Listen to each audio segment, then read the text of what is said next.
আচ্ছা, কতই ভালো হতো যদি গাছ কাকু শীতের প্রথমেই আমাদের গাছগুলো কম পয়সায় দিয়ে দিত, তাই না? কিন্তু দেবে না। কেন বলো তো? সেই শীতের শেষে গাছগুলো সস্তায় দিয়ে দিবে, আর আমরা দেখে লোভ সামলাতে পারবো না। জানি বেশি দিন বাঁচবে না, তা সত্ত্বেও সেই গাছের লোভে কিনে ফেলি।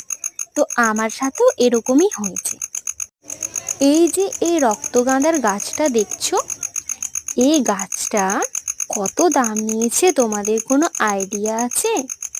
নেই তো? আমি বলছি, তোমরা শুনলে পুরো অবাক হয়ে যাবে। হ্যাঁ বন্ধুরা, এই গাঁদা গাছটার দাম নিয়েছে মাত্র মাত্র 9 টাকা। তোমরা ভাবতে পারছো? মাত্র 9 টাকাতে গাঁদা গাছ পাওয়া যাচ্ছে। তাহলে বলবো না, যদি শীতের প্রথমে এত সস্তায় গাছ দিত, তাহলে আমাদের বাগান গাছে গাছে ভরে উঠতো, আর আমাদেরকে এত টাকাও খরচা করতে হতো না। তো আজকের মতো আসি বন্ধুরা।